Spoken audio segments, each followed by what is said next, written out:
You're listening to NFT 365, the first daily podcast on NFTs with your host, Fanzo, talking crypto, blockchain, Web3, non-fungible tokens, metaverse, and... What the f*** is a non-fungible token? We'll get to that. What's up, friends? Welcome back to another episode of NFT 365. And have you ever thought about getting naked online? Like the power, the superpower that comes with getting naked online. I'm going to explain more, I promise. And even though my last name's Fanzo, we're not talking only fans.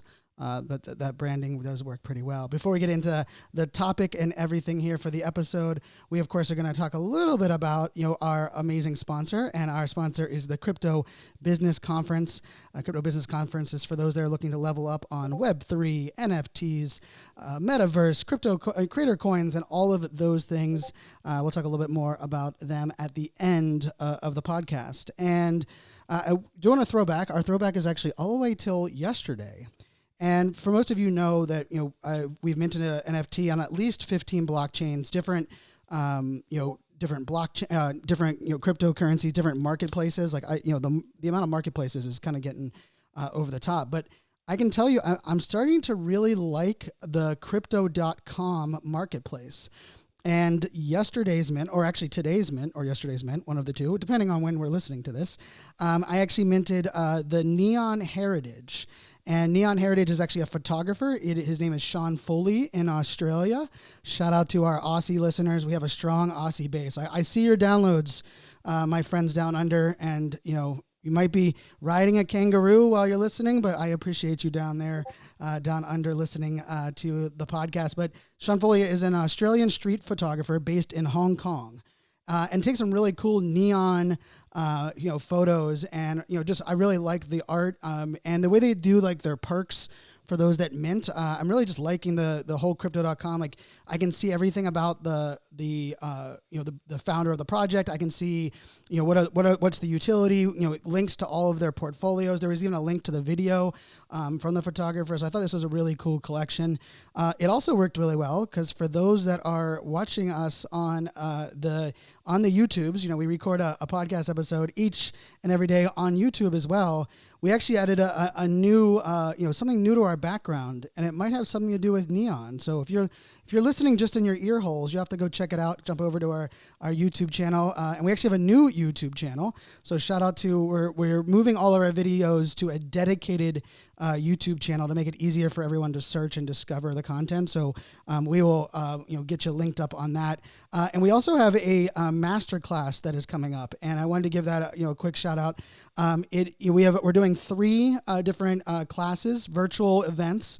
We're using a virtual event platform, and we're talking 3 different topics. We're talking security, we're talking community, aka Twitter, and then we're talking your business and brand on Web3. And so they're spread out over the next couple of weeks, but we'll put a link in there for those that want to check them out. I'm excited to really be able to present. That is my full-time profession, so excited to deliver that content. I'm really going to go down and hopefully take things to the next level when it comes to all of the great things in Web3. So enough about the promo, enough about the intro. Well, I just said we're going to take things further, and I kicked us off by saying we're going to get naked online. I mean, I think some people are like, wait, does this call her daddy? Did we listen to the wrong podcast? No.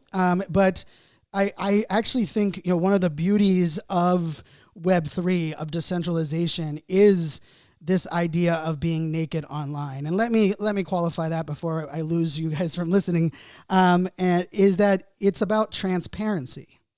Now, the beauty of transparency, and I was, teasing with, before the podcast episode about, I've been preaching, the power of transparency for over 10 years. I guess not over 10 years, 9 years. 2013, I started really embracing the power of transparency online. But the thing that I've always had to share was that here's the problem with transparency, is that it also forces us to deal and handle, and in many cases have to come to realizations on things that we never have in our entire lives before. And that can be intimidating. It can be overwhelming. It can be uncharted territory.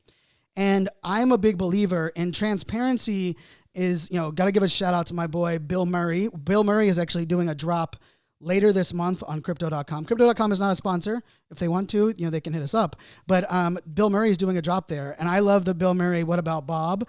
If you're a Gen Z, you got to have to Google it. If you're millennial, maybe you know the movie. But the line in there is like baby steps to the elevator, baby steps, and everywhere he takes baby steps.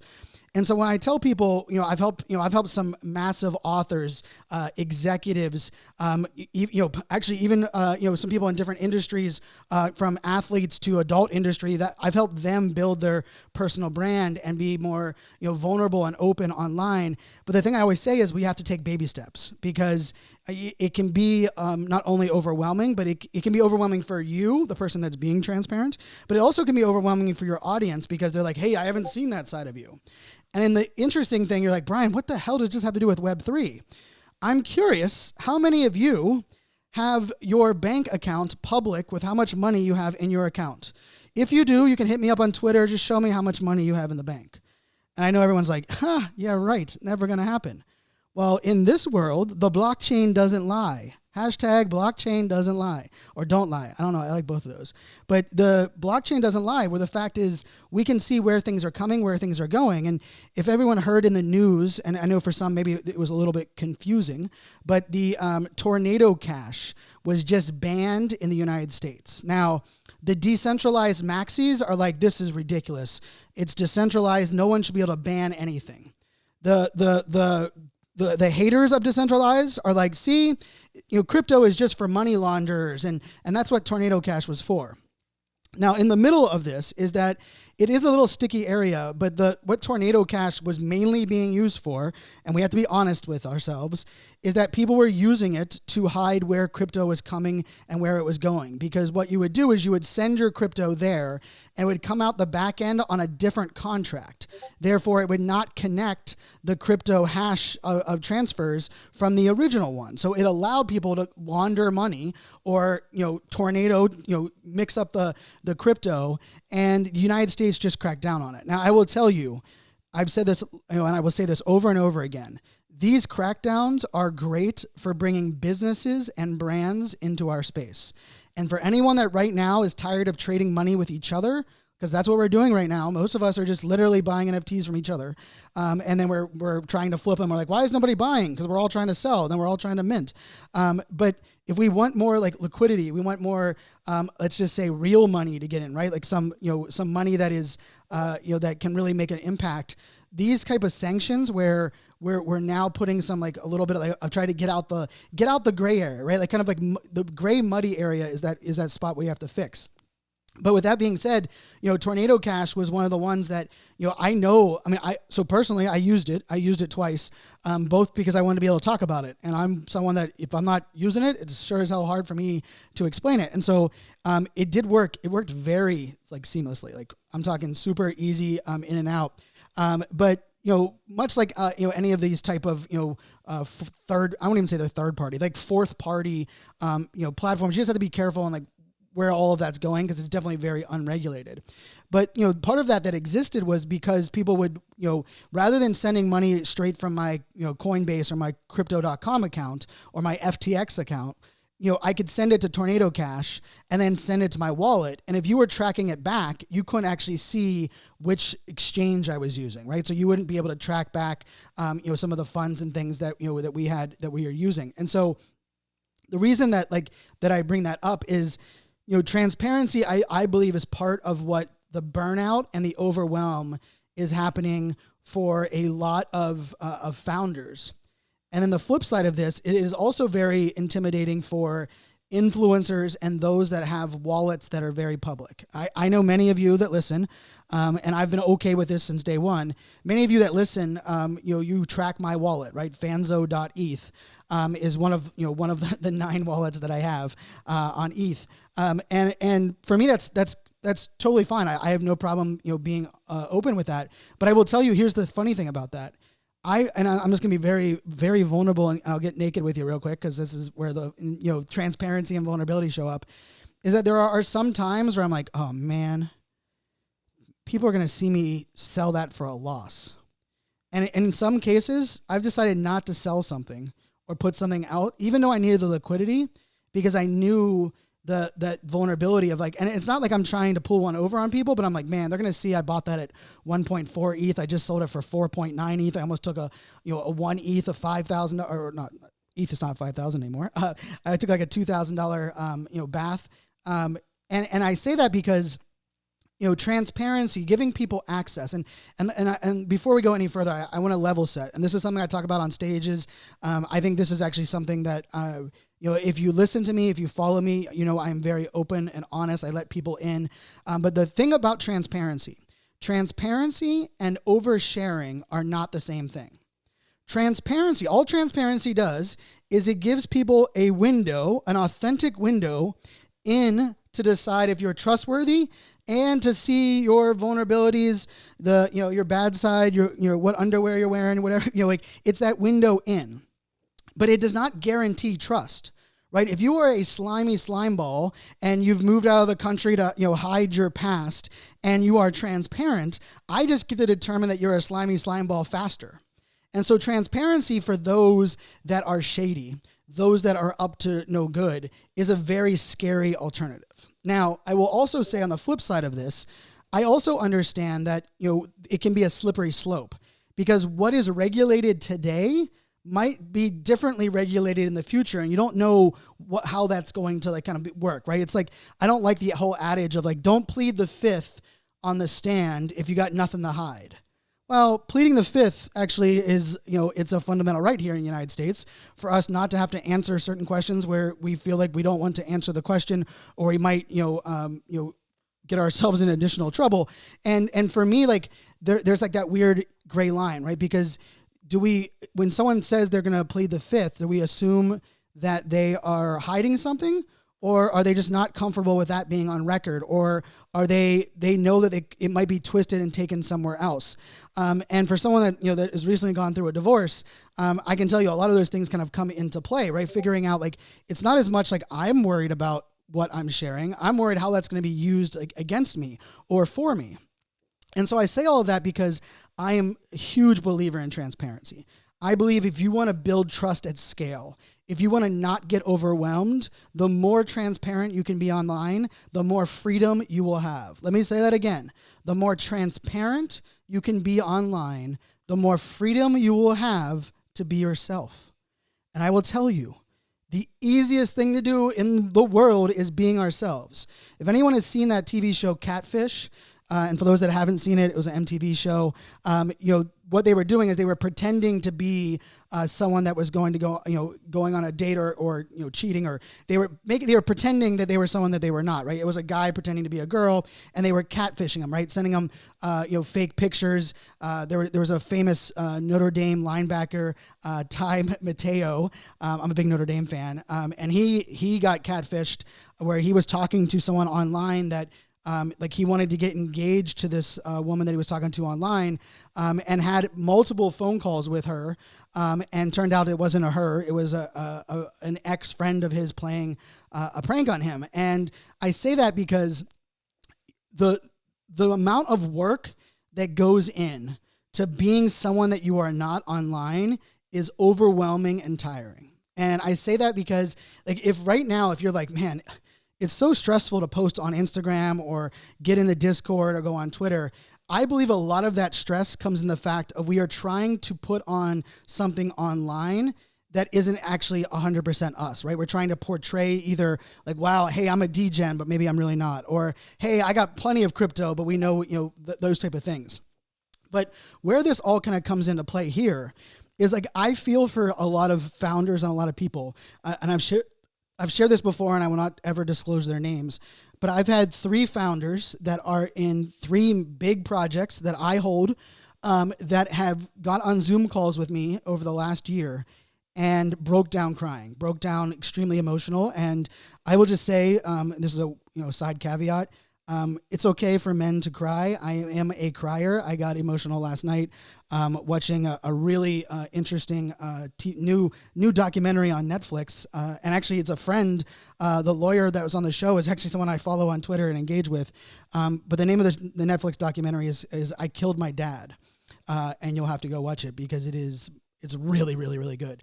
But I say all of that because the whole, like this whole, like bridge into, not only, being ourselves online and showing up, as our true selves is that, like the amount of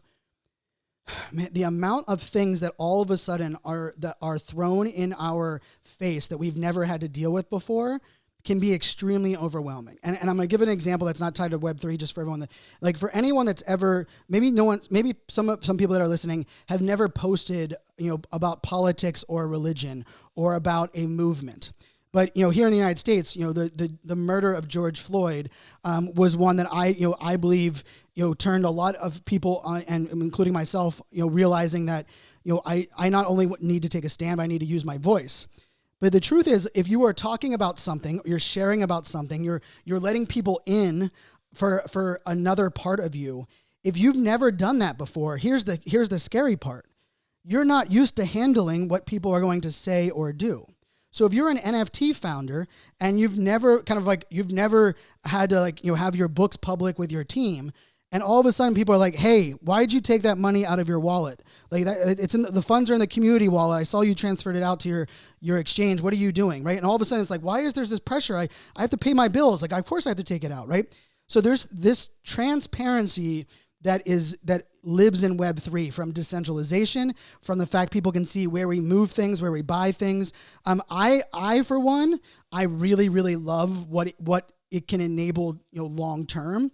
But I also just want to be very clear that this is the spot where we have to give grace to a lot of people that are maybe not handling things the best. And one of those things can be mental health.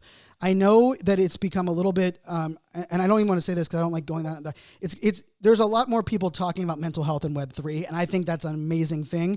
And hey, back to that full circle is, I'm a man that cried last night watching that movie on Netflix, and I am perfectly okay crying. My daughters know that I cry, when American Ninja Warrior does their backstories on the competitors. I get emotional. So, I had 3 founders that were emotional with me, and it was because I could relate. I could understand. I could see what they were going through and the pressures that they were under. And part of it also was that mental health piece, because one of the founders, said, "Hey, I finally just decided to share about my depression for the first time." Now, the caveat to this is trigger warning. I don't want to trigger anyone that's listening. So if you are listening and you might be triggered by something in this space, you can pause and kind of fast forward a minute and a half or so. And I don't want to, cause any harm in that way. But, for him, he had never talked about his depression openly before. And he was inundated with questions and people that wanted to help and people that had remedies. I, for one, know how that goes, because if I mention ADHD on stage at any event, I can guarantee you I will have 4, usually ladies, that will come up to me with some kind of herbal remedy that'll say, "Hey, Brian, I know that you talked about being on Adderall, but have you tried?" And it's some kind of concoction. And funny enough is I'm usually like, I haven't, and I'm willing, because I like to try different things, and I'm not stuck on what I'm dealing with here. But I say all of that because when he shared that he opened up about depression, my heart sank. Because I knew that all of a sudden he was going to have to and he wasn't prepared. And I say all of that because it ties into this, because if you are not prepared, like when we hear people say this is a safe space, we should, first of all, we need to remove that from our vernacular unless we know that we're setting up for a safe space, which means giving trigger warnings, as I just did a minute ago, right? If you were going to talk about something that might trigger someone else's mental illness or things that they are going through, we need to give a trigger warning so that people are prepared to handle that. We also have to recognize that we need to have professionals, not those that stayed in a Holiday Inn or those that got a good night's sleep that claiming to be, those that are professionals that are on standby or at easy disposal if we're walking down a path that we are not professionally trained to handle. But part of that is the idea that, like, transparency, much like sharing in the mental health side, will open up things. And the beauty of it is that the more you kind of prepare yourself and then you kind of lean into it, the more that freedom comes. Like I really do believe no hater and no bully scares me today. Now, I will tell you that was not the case 5 years ago, 7 years ago. I'm a people pleaser at heart. I was the kid that always wanted everyone to like him. I still kind of, that's still something that I work with. But I will tell you the reason that I'm not scared of any haters or any naysayers or people coming at me today is because I own all of my dirty laundry. I am far from perfect. I've made plenty of mistakes in my life, and I have no problem owning that. But, it's taken me a long time to get to that spot. And because of that, it allows me to actually have freedom in, like, I will push back. Like, if we're in a Twitter space and someone says something in a way that I don't think is appropriate, I have no problem stepping up to the plate. And because I know that I might, turn some heads, or I might get some people that are like, in my DMs trying to, correct me or tell me what I did wrong. But I am extremely comfortable in my own skin and how I show up online. And I say all of that because it's been a journey. 2013 it started. And I would say maybe 3 years ago, I got a little bit, to the point where I can pretty much own everything that's going on in my world. And so the part of this that's so important in Web3 is we just have to prepare ourselves for that, right? Like, if you've never had somebody realize how much money you're making or not making, you kind of have to look at that, right? Because, like, there are some people, I'll give a shout out to Drew, on our team. Drew's been doing some pretty good flipping lately. He's been selling out on NFTs on the top, and Drew didn't tell me that. I have his wallet up. I can see. I'm like, damn, he bought that. He bought this NFT at 0.3. He just sold it for 1.4. And the thing about that is, I do believe we are going to move towards a options that we're going to have to where it won't be as transparent on the blockchain. Eventually we'll have some contracts and things that exist. I know Vitalik I mentioned on the other episode is working on some a couple of those things, because when you let's say you file for a divorce, and if our marriage license are in our wallet, which I believe wholeheartedly in 5 years, especially here in the United States, we will have those kind of documents on the blockchain. We don't want that to be transparent when all of a sudden the marriage license is no longer there because you got separated, divorce, and we will have contracts that exist in that way. But I also think that this comes into play. And in some cases, I'm going to challenge all of our listeners right now. You might be like, Brian, that's right, but like, I'm not a founder of a project, and I don't really care what people say or think or do. I'm going to challenge that notion real quick. How many people right now would put up, post on Twitter, their 4 best NFT purchases and their 4 worst NFT purchases? Like, I tell you what, I love that hide button. That hide button on OpenSea, I mean, I pummel that, right? When I jump in a project, I'm like, oh, I message the team. I'm like, I got one. I sniped this one. I got it. And all of a sudden, I realize I bought the top, and the floor comes down, and I'm like, oh my God. Now I'm stuck with this NFT, and I hit hide, right? Now, remember, when you hide something like in a marketplace, because OpenSea is not decentralized, OpenSea connects to the decentralized blockchain, but OpenSea is a centralized front end. Yes, you can hide it on your OpenSea, but here's the truth. If I am looking on Etherscan at your wallet, I get to see what NFTs move in and what NFTs move out. It does not matter if you hide it on OpenSea or not. It doesn't matter if you hide it on you could hide it on LooksRare, OpenSea, Coinbase, GameStop NFT, every single marketplace, and the blockchain is where these transactions are fully transparent. And I'm not saying that to scare, because here's the beauty of this. I use this example, Shaq gives back, right? And I'll use it for any social good, right? The idea of donating to a charity, we've all heard the horror stories where only 3% of our donation actually gets to the cause that we believe in, right? It goes to like all these other people on the way. They pay for overhead, they pay for employees. And by the time it gets down to like drinking water for the person that you're donating for, it's not even there for them, right? And we don't really even know that until it got exposed. Why don't they have that much money to buy as much water as they need to buy?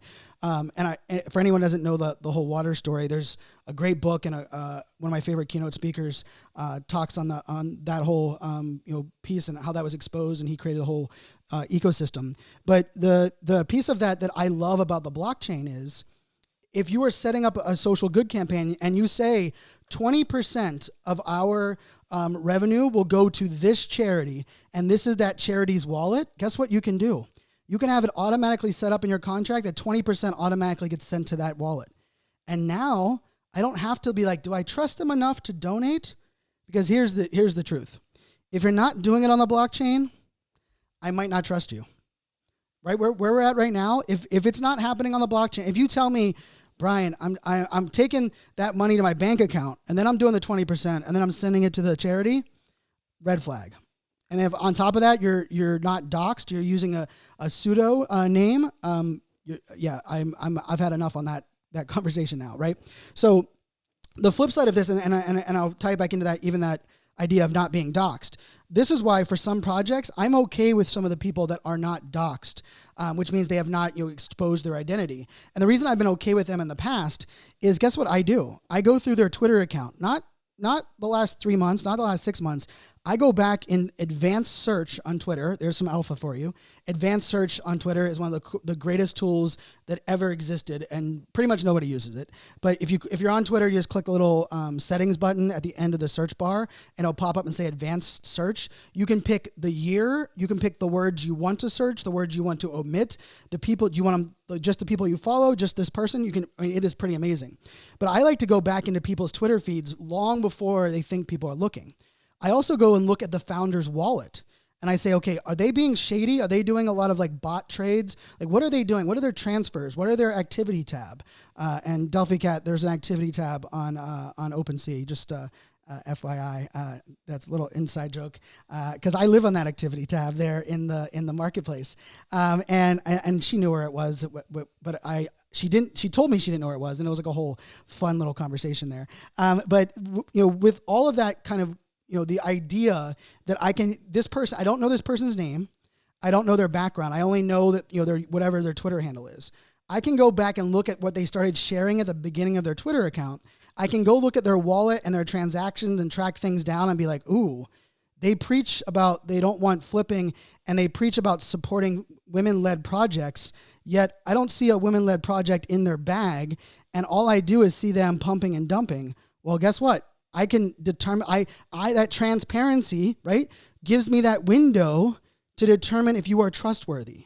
Transparency does not guarantee trust, but also transparency can expose things and have us required to share things and be open about things that haven't been there before. The last thing I want to say about transparency, and I know most of you are like, wait, I tuned into an episode about getting naked. I definitely didn't think it was going to go 30 minutes. 30 minutes plus cuddling, that's way too much. 30 minutes doesn't work for me.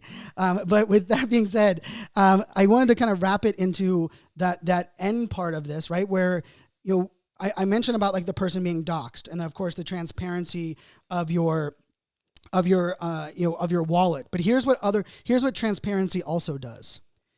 For those that are transparent and you're putting yourself out there, and when someone else is not as transparent, we have a tendency to call them out publicly more often. We have a tendency to immediately jump to the thing like, hey, I don't believe you. And a great example of this was the Moonbirds with the CCO drama that happened last Friday. Moonbirds, they're actually going to do it in a couple of days, but up until this announcement, they were not transparent with their roadmap or what their plans were for Proof Collective, Moonbirds, and Moonbirds oddities. Because people, they didn't have that access, they didn't have that transparency of where things were going. When all of a sudden they made this big pivot to CCO, the people jumped to conclusions that I don't even like. I mean, I'm talking even like the furthest conspiracy theorists would not have jumped to these conclusions normally. But in a world where we are used to transparency at certain things, which is what Web3 is enabling, when we don't have it, we almost always jump to these massive things. Like, I mean, someone, as far as being like, hey, did you know Kevin Rose moved to Los Angeles? I wonder if that has anything to do with, their decision to change their policies and such, right? Like, I mean, and here's the beauty of it is if they had been transparent and they made that decision publicly, people would be like, hey, I know that this is where they're going. And even though I might disagree with this decision they've made, I still believe that they're still going to the same place they've been transparent with me on, and I'm going to go with them on this ride. So I'm saying all of this to say transparency is a double-edged sword. Transparency in some cases gives people a false illusion. Transparency in other cases exposes you to things and conversations that you are not prepared to have. And that also includes things like ADHD or mental health or being vulnerable. If you are not in the place, if you are not comfortable enough, or the saying is in like the mental health community is you need to speak from the scar, not the wound. So, in the sense of it, if it's still bleeding, if it still hurts for you to talk about and it's still like, it's too raw, you shouldn't talk about it right then. You aren't prepared. And even if you think you are, you might trigger someone else because you are that vulnerability is so raw. But if it's become a scar and you've been able, it's kind of worn over, and I'm going medical here. Who knew where this podcast was going?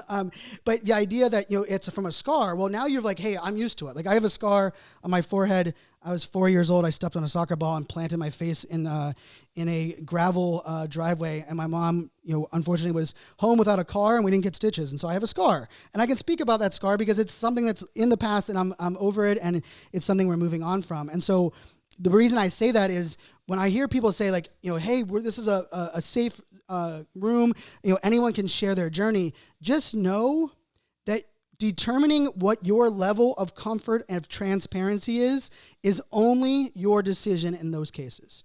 You are not obligated to share the things that you are going through. You are not obligated to put those things out there. Now, I will say, in many cases, if you are at that scar part and you are able to share, not only will it help you feel less alone and get things off of your chest, but it'll also allow you to be more relatable with others. Because I firmly believe that our vulnerabilities connect us with others much more than our strengths. Our vulnerability, think about your friends and the people that you're like, you know what, we were hanging out and then I realized that we both sneak outside and smoke cigarettes. And when I realized that, like we started talking and hanging out and we connected, right? Like you related over the fact that you were both, hiding to, smoke cigarettes, right? Or, for me, like, ADHD or even co-parenting, right? As a co-parent and as a dad of little girls, when I started talking about co-parenting very openly, the amount of dads that like connected with me that I can call really good friends that were following me for years, but we didn't have that like bonding component. And so all of this plays into this world for me. And I'll leave this part that I think is also important is that I also believe transparency will be another key component for breeding innovation at scale. It's why I like the Creators Commons license as a whole, because the more transparent we can be with how we're doing things, why we're doing things, where we're doing things, the more we can build on top and grow together. If we're not as transparent and we're like, I'm going to hold on and take my baseball and go home, then guess what? In those cases, we aren't able to learn from each other as much. And the last thing I will put out there is no, I am not saying get naked online. So, this is not financial advice. Do your own damn research. And if you so choose to get naked online, let it be your own decision. I support anyone that is not willingly hurting someone else or hurting themselves. And, I'm a big fan of, the world allowing us to, kind of be ourselves online and do things that make ourselves happy. And I also am a big fan of just like, we also have to recognize that, transparency also in many cases will show our biases and things that we were not aware that we had. And it's okay to recognize that maybe you made bad decisions or maybe you judged people more than you probably should. I mean, we've all done it, right? You see somebody with a PFP come in a Twitter space and you're like, and you hear their voice, you're like, oh, this 22-year-old crypto bro, here we go. Come to find out they're a 33-year-old, with a degree from Harvard that have launched, 5 startups that own 10 Bored Apes, and, minted them from the beginning and helping other people in the space, right? Like we've all gone to those places where we judge people. But when the transparency layer comes up, what it often does is it's like, ooh, I was wrong about those people, or I was wrong about that scenario. The beauty of that is the more we're all transparent, the more we're going to recognize that we're pretty much, a lot of it, we're the same. We like the same things. We care about the same things. We are not that much different than each other. I don't care your skin, your sexual orientation, your background, your resume, where you live in the world. For the most part, we are pretty damn alike. The problem is we've been selling these false bill of goods online and kind of hiding that from everyone and hiding that from the world. Of course, I want to give a shout out to our amazing sponsor. We have, Crypto Business Conference is our sponsor. Excited to be a part of that event. It is happening October 9th to the 11th in beautiful San Diego, California. I will not be naked on that stage. So Mike Stelzner, I know you listen. You don't have to worry about that. And one of the things that I not only love about what Crypto Business Conference is representing, but the other part of this is like we can learn from a lot of these other events, right? So if someone's, and I'll just put this out there, right? We can learn from other Web3 events. But the other part of it, Social Media Examiner, the parent company behind Crypto Business Conference, has been putting on the world's largest social media conference for many, many, many years. I attended the first year, and I've been a speaker every year since. And they know what they're doing. And the beauty of that is those kind of Web3 NFT meetup, learning mistakes that people, they don't buy enough food or they don't reserve enough space or they didn't, air conditioning was a problem. That is something that, for me is exciting about going to a conference and knowing that the team that's putting it on are professionals and put on a great event and a great show. Lastly, I'm going to just touch on the fact that, not only is it important for us to, recognize that we're all not alone on this journey and that we're not much different from each other. The other part of this I just want to say is it's okay to not be okay right now. Like if you're struggling at the moment and you're not okay, just know that you're not alone. And sometimes a day is not going to be as perfect, as good as you want. In this space, we have so many things that are outside of our control. We probably walk into some days that are not okay more than we ever have in our lives before. And I think giving ourselves grace and letting ourselves know, hey, it's okay to, I'm not going to let this, change my every day of my future, but it's okay to not be okay because, I firmly do believe we will get through this. I also will say just for any of those that, are feeling overwhelmed or lonely, please reach out and get support. Call the hotlines that are there, reach out to your friends and family. We've definitely lost, too many people for way too many things from global pandemics to cancer to everything else that's going on in this space. And in that vein, the thing that we can do for everyone is just let people know that they're not alone and that we're there on the journey. And I believe we're all we got this. We got this. It's a hashtag I used a lot during COVID. Because I believe that together we're going to get through this. We're going to learn, we're going to grow, and we're also going to recognize that transparency is going to come with a lot of trial and error. You're going to test out, you're going to share something, you're going to be like, whoa, I didn't expect that reaction. And then it's up to you to decide what is that risk versus reward and how you react and how you move forward. But speaking as someone that is massively transparent and open online, the freedom that it enables allows me to do something crazy, like a daily podcast. That's also a YouTube video that I also create content on Instagram. I tweet about 40 times a day. I'm in our Discord. All of that is only possible because I am doing the one thing that I know I can do better than anyone in the world, and that's be myself. I can be myself just about anywhere, and the beauty of that is you don't have to worry about somebody copying you or someone stealing your work because there is really only one Brian Fanzo. Until tomorrow, my friends, make it a great day. Cheers.